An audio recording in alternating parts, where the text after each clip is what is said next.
ଯେତେବେଳେ ଖୋଳାଗଲା ଏ ଗ୍ରାଉଣ୍ଡଟାକୁ ଯେତେବେଳେ ସଫା କରାଗଲା ସେତେବେଳେ ଏଠି ଗୁପ୍ତେଶ୍ୱରଙ୍କର ଶକ୍ତିଟା ବାହାରିଥିଲା। जेसीबी लगे कुद सफा कलु कुद सफा करने भितर है कौन सेठी आम शिव को देखिलु बा शिव स्थापना देखिलु।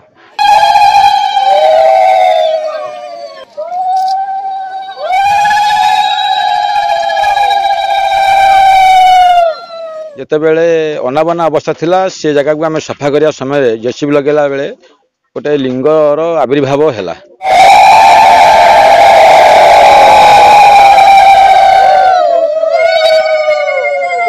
जेसीबी लगे सब माटी खोलू एठी एक पातालपुर शिव मंदिर बाहर ऑटोमेटिकली बाहर।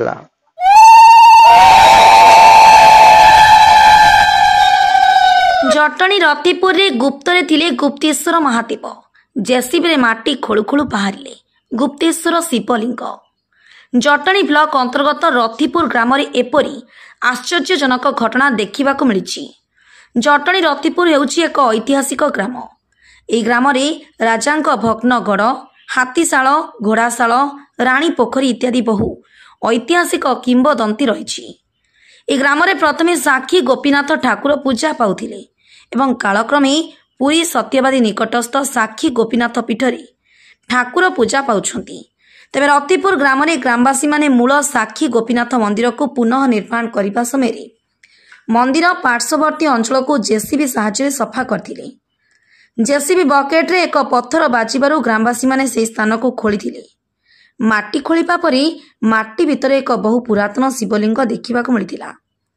तेज जेसीबी बकेट माड़े लिंग भांगी जाइथिबारु ग्रामवासी माने नूतन शिवलिंग निर्माण करी से स्थान रे प्रतिष्ठा करिसेंती एवं शिवलिंग बहु दिन धरी से स्थान रे गुप्तरे थिबारु ठाकुर गुप्तेश्वर नाम रे नामित होइछंती।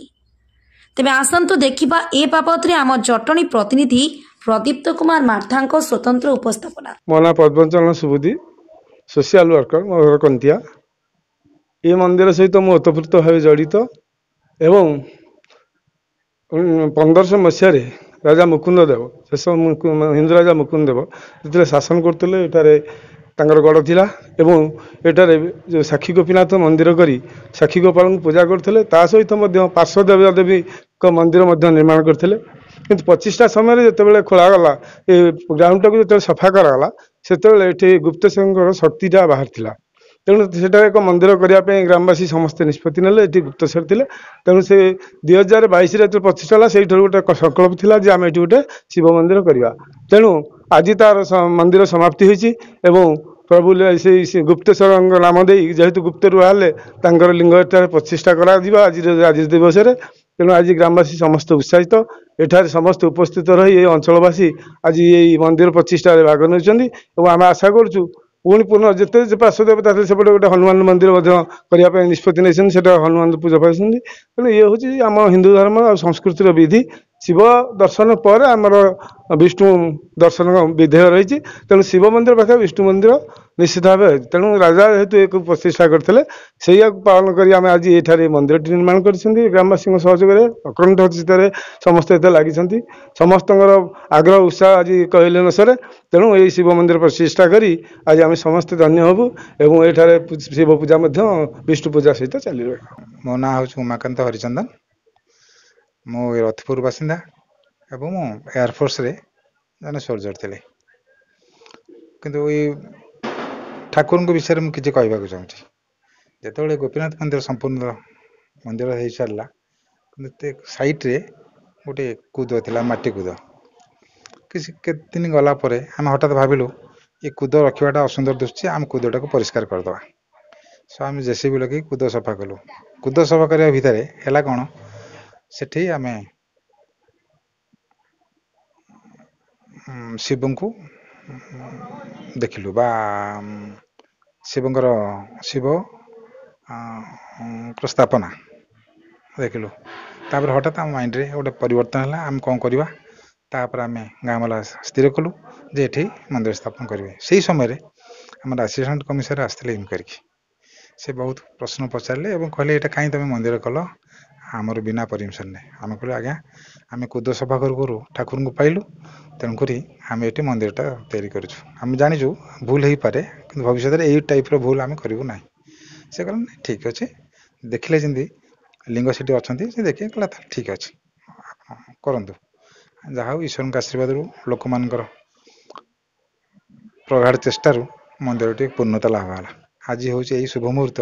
ये शुभ मुहूर्त आम मंदिर सारी ठाकुर को उपस्थापन कर मु निवास पाइकरा ग्राम रथिपुर मंदिर परिचालना कमिटीर उपसभापति अच्छी सभापति हटकिशोर प्रधान अच्छा अध्यक्ष प्रतापचंद्र सामंतराय ग्रामर आहरी किसी युवक आम कमिटी मध्य सामिल होती ग्रामवासी अकुंठ साहाय्य सहयोग ये मंदिर प्रति रही जितेबाला आज्ञा 2022 मसीहा मार्च मसरे आम ये साक्षी गोपीनाथ मंदिर पुनरुद्धार कार्यक्रम कलु ता पूर्वर मंदिर पारिपार्श्विक अवस्था जितेबाला अनाबना अवस्था थिला से जगह को आम सफा करने समय जेसीबी लगेला बेले गोटे लिंगर आविर्भाव है आविर्भाव है से आम ग्रामवासी और समस्त अंचलवासी से महादेव लिंग को देखिले देखा जेहेतु आम हिंदू आमर गोटे आध्यात्मिक भाव सृष्टि है पूर्वर जेहेतु मंदिर थिला एठी राजा निश्चित यार स्थापना करते तेणु से दृष्टि आम से दिन ठारू से लिंग को सुरक्षित रखी मुक्तिमंडपर परामर्श एवं अंचल जो मैंने अच्छा बुद्धिजीवी से परामर्श साहाय्य सहयोग नहीं मंदिर पुनरुद्धार कलु एवं चारि दिन भी तार जहाँ नीति रही होमयज्ञ आरंभ कर आज तार पूर्णाहुति ठाकुर गुप्तेश्वर नाम नामकरण कर गतकाली जहाँ विधि रही नूतन मंदिर आम समापन करूँ आज 5000 लोक भक्त मान प्रसाद सेवन व्यवस्था कराई 4 दिन व्यापी आम ग्रामवासी और अंचलवासी ये मंदिर प्रति बहुत साहाय्य सहयोग कर प्रताप चंद्र सामंतराय मु जने समाजर हिताकांक्षी समाज मंगल मु सब चिंता करे मो घर रथिपुर गढ़ जितेबले प्रथमे आमर राजा रथिपुर गढ़ थे सेतेबले साक्षी गोपीनाथ मंदिर विग्रह करते दीर्घ 1667 मसीह से मंदिर हवा भितर 1732 आईला तकिखा मंदिर भांगिला राजा से नहीं कंतल बेले लुचेक रखीदे साक्षी जो गले पुरी साक्ष्य बेले झनझन साउंड है पोती होगला से पछू अंडेले से मंदिर रहीगला कालक्रमे बहुत वर्ष होगला 100 वर्ष गलापर निजे इच्छा है जे मूल गादी फेर विग्रह प्रतिष्ठा कि मार्च 22 आम प्रतिष्ठा कलु विग्रह प्रतिष्ठा कलु से आज 4 वर्ष होगला 22 रु आज भी जन्मदिन यही भितर जो मंदिर आम परिक्रमा कलु मंदिर जो तैयारी कलु जेसीबी लगे सब माटी खोलु एठी एक पातालपुर शिव मंदिर बाहर ऑटोमेटिकली बाहर इच्छा राजा बोधे भावुँ आम कैसे बोधे यहीटा कला शिव को दर्शन कले मंदिर दर्शन कर विष्णु बोली आगुरी होता तेणु कमिटी आम मैंने आलोचना कलु ग्रामवासी मैंने आलोचना कलु निष्पत्ति कलु जे मंदिर टाक आम पूर्णांग करवा तांकरी आज्ञा आम मंदिर टाक गुप्तेश्वर मंदिर पूर्णांग कलु आज तार हूँ विग्रह प्रतिष्ठा हम गुप्तेश्वर शिव मंदिर आज बहुत भक्त मान आज समागम हम सब तांकरी आज्ञा हूँ आम मैंने समस्त अंचल कमिटी एवं ग्रामवासी अंचल मेन मेन मुख्य लोक समस्त साहाय्य सहयोग कर आज्ञा मंदिर दिन दिन आमर डेभलप हो चारिपट डेभलप भी सरकार प्रस्तुत अच्छा आम मान सहज साहय मंदिर आगू आगू बढ़ुची तेणु समस्ते एकत्र हो